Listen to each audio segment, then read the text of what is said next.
And she said, you know, I was always impressed by your hair. It always looked so good, and, well, it looks terrible. And she said, would you like a shampoo? I nodded my head. I, of course, had no idea how on a ventilator in this crazy environment they would give me a shampoo. Next thing I know, she comes with this bag, and they kind of strap it around your head with bands, and they pour water in the bag, and they give you a shampoo. And then they blow dry your hair right in the ICU.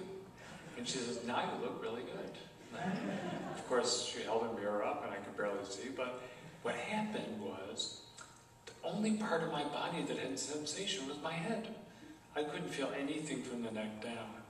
And this was the most pleasurable thing that had happened to me in 10 days.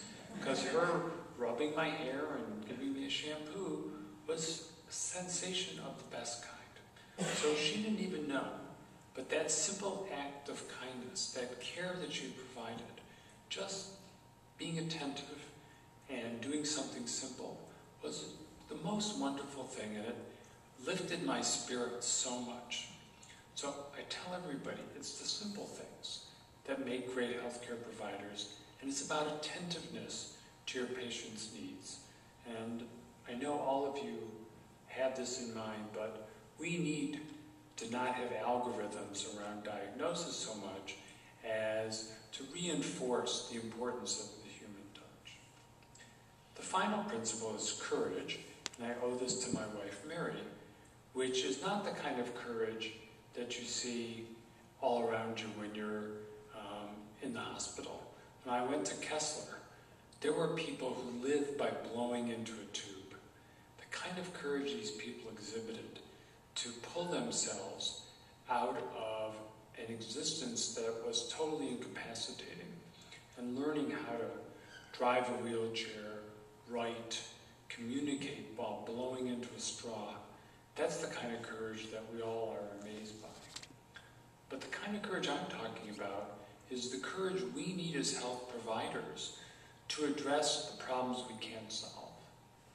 And I know when I was a medical student and I did pediatric oncology, I basically fled from it because I didn't have the courage to address the families and the children. I just didn't know what to do.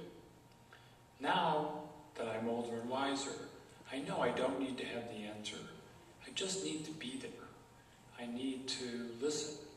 I need to recommend different kinds of care and opportunities, but you don't need the answers. But you do need the courage to address different and difficult emotional situations as a healthcare provider.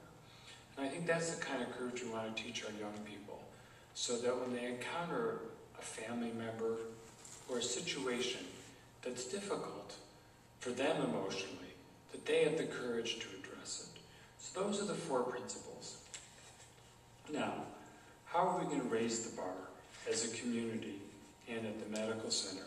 And I just want to give you some preview of what's going to happen, because there are a lot of things underway right now, and many things going forward.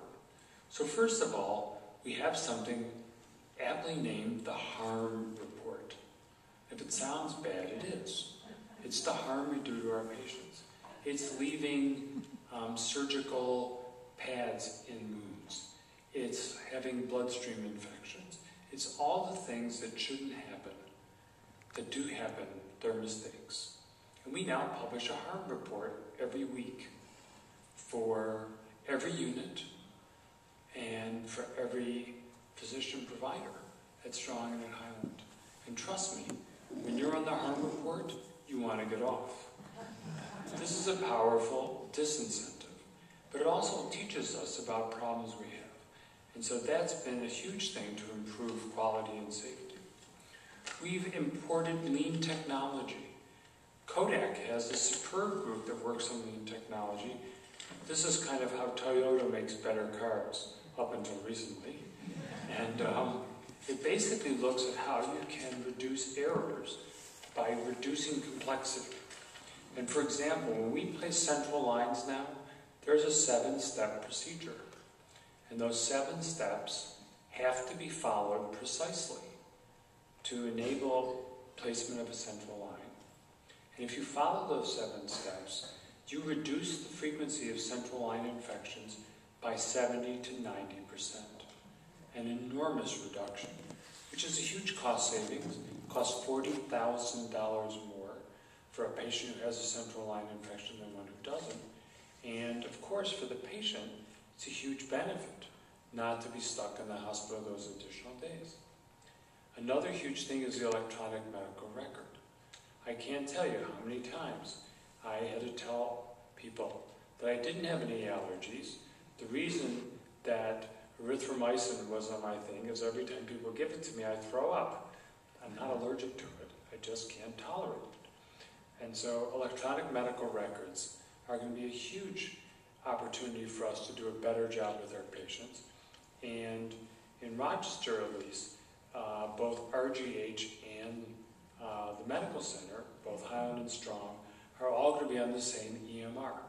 So about 85% of all the patients in Rochester are going to be the same electronic medical record, which will be a huge opportunity for us to not duplicate tests and to exchange information.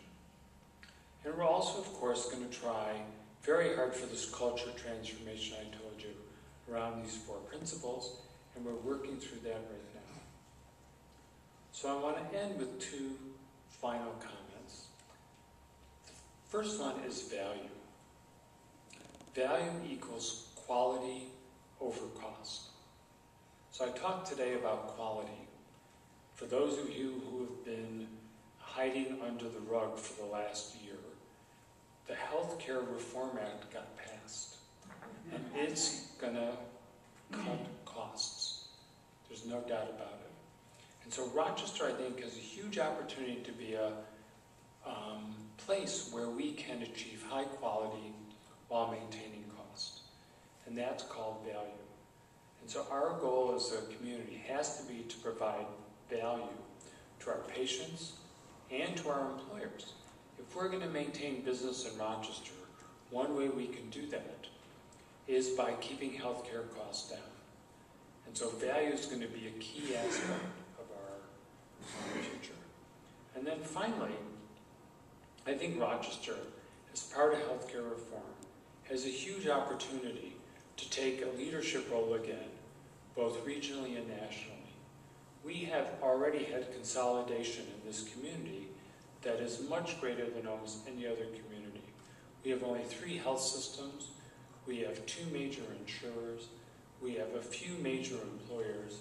And between all of us, in a spirit of collaboration, I think we can achieve some terrific opportunities and demonstrate our ability to provide high-quality, low-cost health care to our citizens.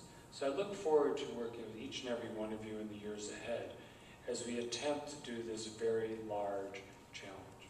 And I thank you very much for the Kaiser Medal. My family and I thank you for all the support you've provided us this last year. It really does make a difference, and I really hope to acknowledge and thank each one of you over the next few years as I lead the medical center. Thank you very much.